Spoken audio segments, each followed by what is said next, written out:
Hi everyone. Welcome back to another episode of the Pies and Pints podcast. This is the first episode of our new podcast. Basically, we're just here to talk about all things to do with football in the northeast of Scotland. Today I'm joined by Peterhead fan, Mr. Callum Elphinstone. Callum, how are you? I'm doing great, Sean. Thanks for having me on the podcast. I look very excited to get started.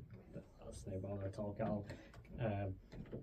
Basically, this episode is going to be looking at, do these clubs get enough coverage from the media, and is there enough room for progression for these clubs? So before we start though, I'd just like to have a quick word with our sponsor, Murdoch Allen. Thanks for sponsoring the podcast. Murdoch Allen's local bakers in the northeast, probably my favourite out of them, to be honest. Do some smashing pies, pastries, whatever you want. Shops all over Aberdeen, Fraserburgh, Peterhead, Mintlaw, Tara. So if you're ever in and about any of those places, get yourself on down to Murdoch Allen, get yourself a pie, pastry, whatever it is you fancy, and say we sent you. And let's get into the podcast. So, Callum, why would you say that you support your local teams instead of a bigger club like Celtic or Rangers? Well, I would say I would support my local teams more than what like a big club would, mostly because growing up with the teams, I mean, I've had a chance to play for some teams. I know people that play for teams. Like I know people firsthand that play for like Peterhead.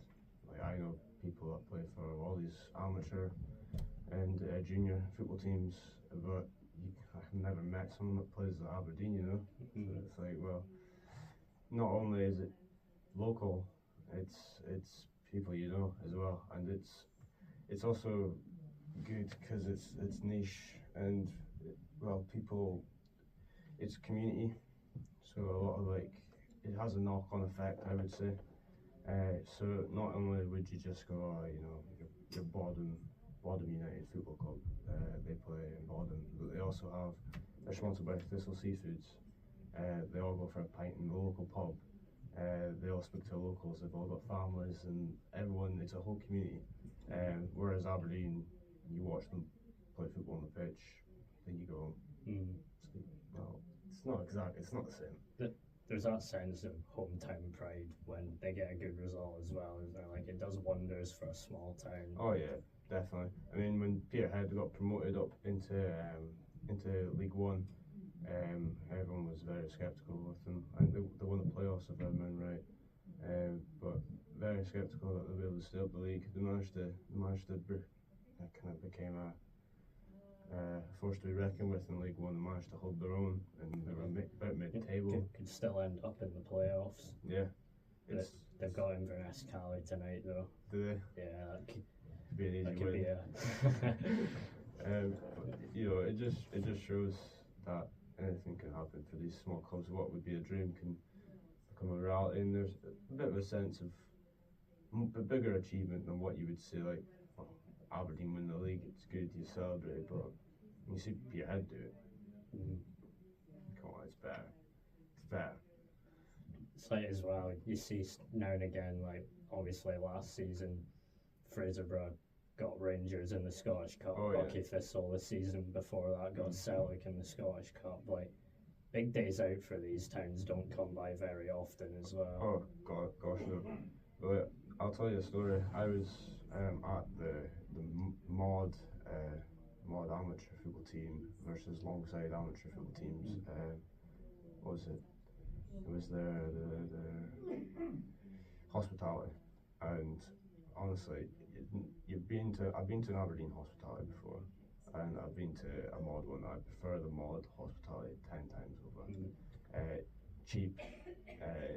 They actually keep you very, very well. I was never short of a drink, never short of foods. In Aberdeen, they come out with like a pie each in their hospitality. Yeah. You're not allowed to drink while you're watching the game either. Well, I mean, there wasn't a problem at mod. Yeah. It's just like a lot less stakes, a lot less rules. overall just a better for their team, I would say. Totally agree with you on that. I mean, when I was working for Banks of D last season and you tour around all the Highland League grounds doing that, Yeah. get a warm welcome, you get pie when you come in, they offer you a drink. The people that are at the game are actually supporting the team, they're not just there for the day out. But whereas, like, even at Cove in League One, like, there's not that sense of community as much. No. Like, obviously you get a wee bit more at Cove than you do at your likes of Aberdeen and that, but that's the problem Cove have, I think. Like, because Aberdeen's a one-team city, nobody really cares about them, and they've shot up the leagues, spent all this money on building a good squad, but they've not built a fan base, and now that's the knock-on effect. They've kind of hit their ceiling and they're starting to fall down again. So just on that, how important are these local clubs for the sport, do you think? I would say they are fundamental for the sport in multiple different ways. Myself, I play for Bodham United, but I would never ever get a chance to play for any other bigger team than that. I think that's probably my limit. And I don't. For someone like me, I just want a game of football at the weekend. That's all I can ask for. I just want a game of football. Get my fitness up during the week, play a game of football at the weekend, go to the pub, have a few pints, have a laugh. That's all I want. But I would say with more competitive, the more you go up the leagues, you have to be born. Even now, like, it's so difficult to get into football these days. Like, there's so much money involved. You need to do trials. You need to do all these different things, and it would be so much pressure. I heard I think it was John McGinn. He says all these players they've given up so much to be here. Like, they've not drunk, they've missed out on all their early opportunities, they've missed out on parties, missed out on friends, sacrificed so much just to get to this level. But for the odd person who just wants to go and have a game of football, have a laugh with their mates, community, it's absolutely amazing. I would say it's really important as well, because like I said previously, with the knock-on effect clubs have, there's obviously a pub crisis. I'll link it a lot to football and pub, but that's what we're all about. Realistically, but I mean, if you link it to like the sponsor, Thistle Seafood's a Bodham, that gets their business up. You link it to the Bodham Football Club pub, like, it gets that business up. You link it to community, maybe there's like a cafe there, there's maybe a tuck shop at half time, there's charity events maybe. They do all these different things, and it is just a sense of community. It's how one football team can like build such a community.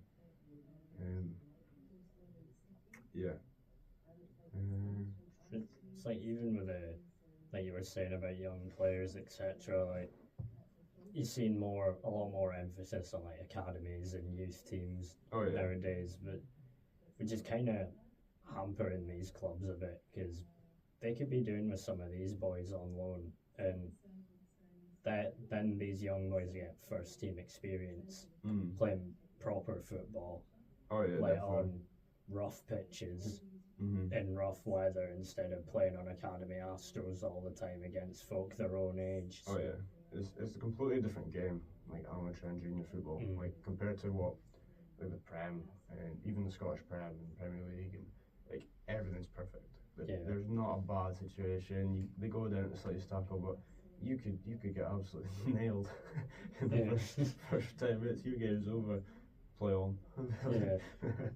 but yeah, I just think, like, for me, amateur football is crucial for the sport, because I mean, I get to play football, and you know me, I'm not exactly the best football player there is, but I'll get a game, it's all I can ask for, really. Yeah, it's also good for like big teams, looking at players, getting them game time as well, in a probably arguably more challenging league. 100%. so it's good for you seen like trying to think of big name players. There was the boy I went to Vanessa from Aberdeen. Alfie Bavage Alfie and Bavage. Alfie Stewart. Yeah. Came to Both of them aren't getting renewed. no. No. So they'll be coming back. No, like Aberdeen's releasing them. Oh really? Yeah. And Alfie Bavage was one of Aberdeen's best prospects only even last year, so that just shows you what John McGinn was saying about you can sacrifice all this stuff and still not make it. Oh yeah, 100%.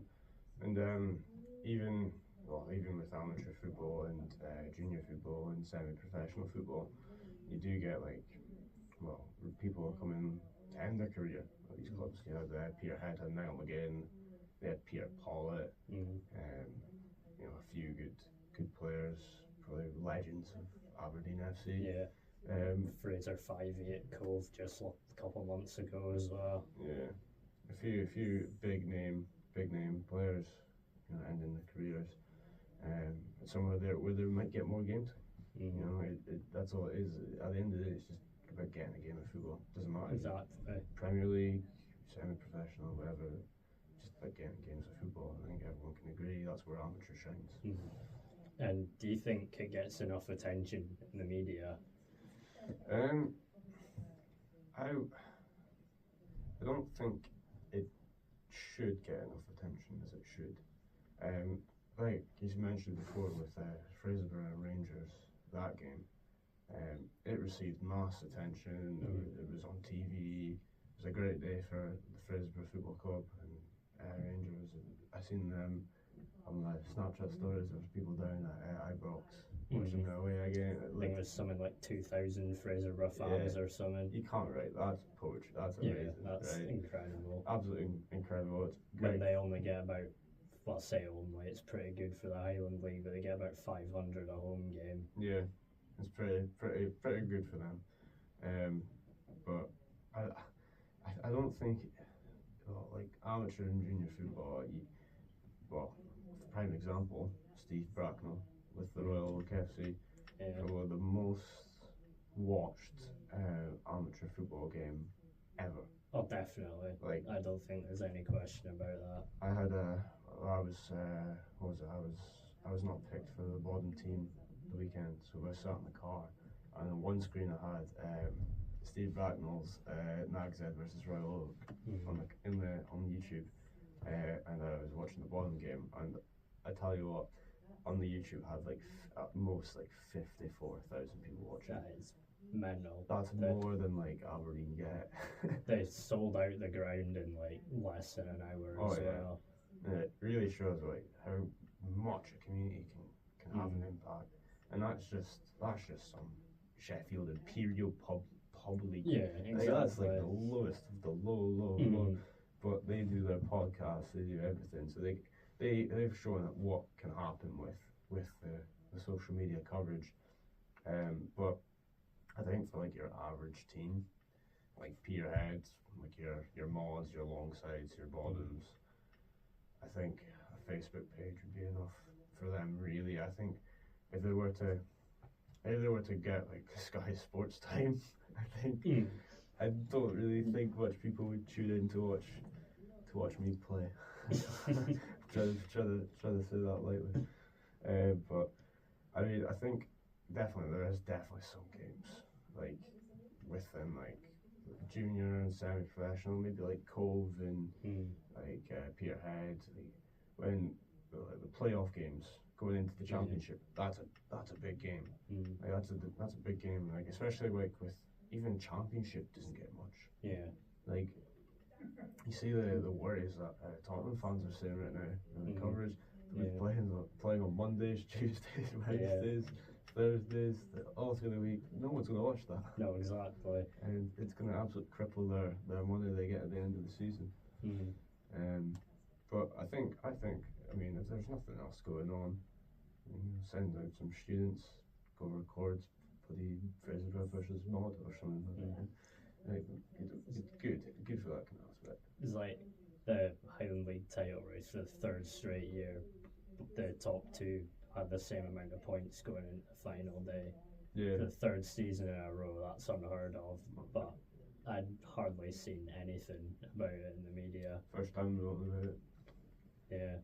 So it kind of It didn't finish on goal difference. It did the last two times, but it didn't this season. Brora drew and Brecon lost. 4-1 to Tara, Brecon lost. Oh shoot. But I definitely think, like, I know what you're saying, like, obviously it's not going to get national attention, but it could maybe get a wee bit more locally. Oh like, yeah. You see, like, some of these clubs don't even have social media. Yeah. It's like, how are you meant to know when a game's on and stuff like that? I think, but then obviously at the same time, they can't afford to pay people to do that. No. It's all, even like League 1, League 2, it's probably mostly volunteers, never mind your Highland League and your juniors. So I mean, I'll give you a bit of insight. I don't really know, well, you can't really know how big the pot is. No. With, like, clubs. But even if I did, I'm not allowed to disclose that, I don't think. No. But like, I don't know what I can really say, but I have to pay £6 for 2 training sessions a week at Bodden. So there's 23 of us, 6 times 23, about £120 or something like that. yeah, just over. Just over. And well, with that would pay ref, pay your kits, pay your subs. Like, I can't imagine these clubs have left with much. No. Renting pitches. Like, I think a bit of media coverage would help. 100%. A little bit of attention in the northeast Scottish Welfare League would be pretty good. But with that as well, like, there's a team, Mormon Thistle. They've qualified. They won the cup, and they got put into the next round of that, which was national for the Highland, so the Highland Amateur League Cup or something, and they won as well. So they're going into the next round. I think they're in the semi-finals now, which is absolutely huge for a small Peterhead. What's it? Corporate team, like a side branch team. Even them being based in Stricken. Yeah. Like a tiny wee village, like less than 2,000 folk probably. Oh yeah, it's absolutely great for the likes of Mormon Thistle and players. I know people. I know a few of the players that play for Mormon Thistle. I mean, I was drinking in the pub with them there not long ago. So, and you'll never ever get that same conversation with an Albion player. No, definitely not. I've met a couple nights out in Inverness. I've met some folk from the Cali Thistle team. It's like they're treated like they're Hollywood celebrities. It's like, if you meet a part-time player, they're just going to be just like you or me. Well, most of them have other jobs. Exactly. It's like, you watch him play football on the Saturday and he comes into your bathroom on the Monday. Exactly. That's quite funny. So would you say the lack of coverage could be something that's holding these teams back? I wouldn't say holding them back. I would say it could be a boost. Definitely a big boost. It wouldn't hurt. I mean, if there's nothing else going on, like I said, why not fire out some juniors and get some players, like students out to record the games. I mean, I know, like, the journalism market, it was quite difficult for you. Up here there was like hardly anything. Why not branch out? Especially with, like, journalism. I know, like, go-karting, to get into F1 you need to start from karting, F4, F1. Yeah, you want to work your way right up. Why not do something similar to that? Exactly. I mean, there's a guy that I've seen online, and I'm pretty sure he does the Greenock Morton account, and you see him, he's recording the games, and the games, to be honest, are pure rubbish. But honestly, it's his videos and the way he does it is just so entertaining. And you're watching these guys, and they're literally like trying to hug the ball in the corner, time waste in amateur football, and it ends up going from a corner to the other end, and it's now like 2 goals up. Yeah. How does this even happen? Yeah. But it's just You'd never see anything like that No. in an Aberdeen game. But it feels genuine. Like, Mhm. It doesn't feel like there's no controversy. There's always controversy in it, but there's so much Yeah. controversy in it. It's just good. It just makes it really good.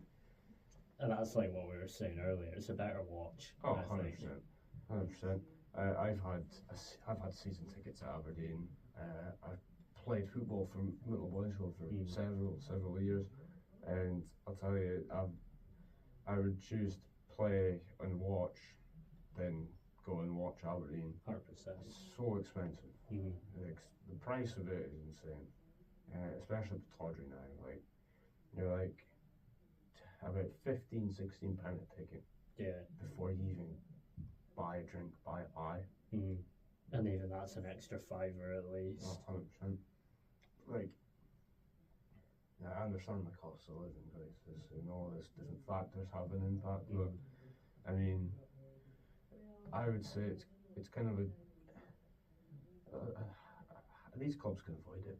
Mhm. They can't. Like, clubs like Aberdeen and Man United and all that, they can definitely avoid it. 100%. I mean, they paid like 50 million for Tesco in the summer, so Mhm.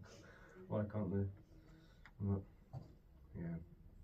So what, in terms of like progressing, obviously touched on Cove's journey up the leagues earlier, then finished rock bottom of the championship as soon as they got in it, by quite some way, if I remember rightly.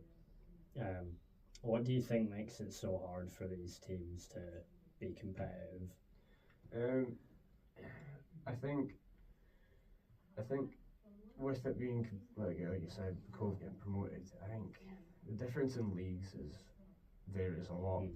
I mean, did you say Cove were promoted into Championship? Yeah, they spent a season in the Championship and then they went straight back down again. Like, in that same league, there you would have had Partick Thistle, you would have had Weather Livingston, or you would have had all these very wealthy teams. Yeah.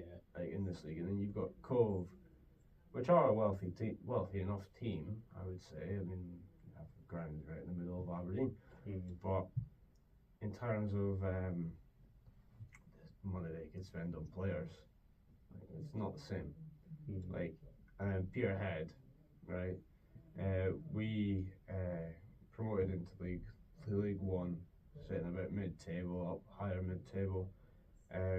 If we were to get chucked into the same league as the Championship teams, there's no way we would compete merely on just like player signings alone, player wages. Like Peterhead's biggest signing right now is £3,000 Max Barry from Bucky. Like, that is huge for Peterhead. However, I bet you most players in the Championship get paid £3,000 a week. It's not comparable. Like I was speaking to, it's a boy called Bob. He's the club secretary at Banks of D, and the conversation me and him were having a wee while ago. See your clubs like Keith and Rothes and Lossiemouth, like your small town teams that maybe aren't that great in the Highland League. We'll say like they finish about mid-table every season or bottom half. There's no desire for them to progress because it's not financially sustainable. Like, they'd have to do all this work to their ground and stuff just to get the license. There's only 4 teams in the Highland League that actually could get promoted if they were in a position to. Pretty sure it's Brecon, Brora, I want to say the Brock and Banks of D. I think that's the 4 that have the license. Like, when Bucky won the league a few years ago, they got chucked out in the playoffs for not having the bronze license. Oh shit. But it's not, they never really, I don't remember there being that big a protest about it. Yeah, so it's like, that wouldn't get much coverage. No. That, I mean more from like Bucky themselves. Like, I don't think they were overly bothered by it. Yeah, well, same situation, bit different, but Premier League, I would say, if you're a Championship team, would you rather stay in the Championship, win every single game, your whole season, be 100 points clear, or whatever, or going to the Prem, you're on 20 points, like Watford.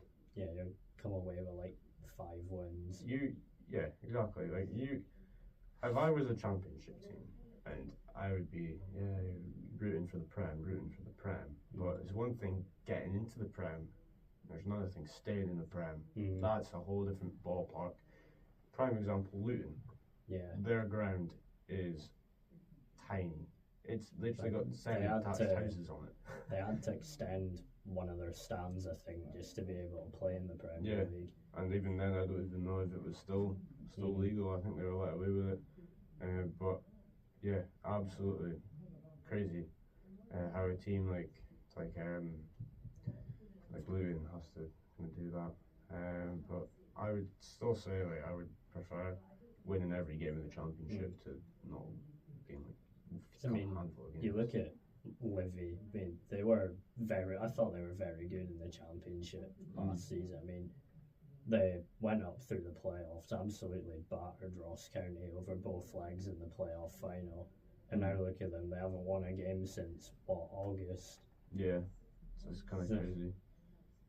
Yeah, but it just shows the power dynamics in Scottish football. I mean, if it isn't Glasgow Rangers or Celtic, where else is the money going? Exactly. It's 2 teams that should be in the Premier League. And just seeing as you touched up on that, just to finish off, would you say the top end of the game is too much about money and less about actual football nowadays? 100%. I think the way football has now become with a lot of passing, possession-based football. I think the calls for young dribblers and all that, it's just not. It's not the same. The game has well and truly gone. With the power dynamics, especially at the top of the league with money and all that. You look at Hearts, for example, right? Sitting top of the league, absolute fairy tale story for Hearts. 100%. I personally would like Hearts to win the league. Oh, me too. Just for a change, to prove a point, because Celtic and Rangers have been absolutely dreadful this season. But back to it, I mean, if Hearts win the league, everyone knows what's going to happen. It's going to come to summer, and Celtic and Rangers are going to spend 50 million. Yeah. Well, what are Hearts going to do? Probably nothing. Yeah, it's like Arnie Engels cost Celtic 11 million. It's I reckon even your teams like Killie and Motherwell, I reckon you're lucky if they've got that in their bank. Pretty sure Aberdeen sold their biggest sale was Calvin Ramsey to Liverpool for 7 million. Yeah. Or something like that. It was either him or Miovski. Miovski could have been, I think he was 6. But prime example, Calvin Ramsey, young talent, gone to Liverpool, done absolutely hee-haw, 22, and he's now sacrificed that many times of his club just because he wants a game of football. He's now got a game under Arne Slot, so where else is he going to go? I'm pretty sure Wataru Endo got a game at right back over Calvin Ramsey. Pretty nuts. For a right back. But I would say money. There needs to be some sort of cost cap, similar to what we'd say the F1 have, not in terms of money, but how bottom teams get more. They can spend more. Bottom teams get more transfer budget, or even with the Bundesliga's 50+1 rule. Yeah, have the clubs fan owned. Yeah, which makes that a bit better. So it's not all about profit. Because I would say the likes of Cormac, Aberdeen, he's probably making millions of Aberdeen. Oh, definitely. Millions. But where's the club seeing that? Jim Radcliffe and whatever, Man United, they're making billions away on Man United, but they're not spending it. They're not investing that into the club. They're treating it as a business, which is a business, but it just shows where how money money's key in Yeah. football. Like with a lot of things, cash is king. So Yeah, it's just the way the world's going now, isn't Yeah. it? it's unfortunate to say.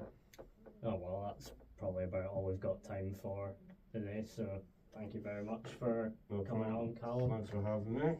And Magic. that'll do for the first episode of the Pies and Pints podcast. So thank you for watching or listening, whatever you're doing. Give us a subscribe and yeah, stay tuned for the next one. And we'll catch you later. Cheers.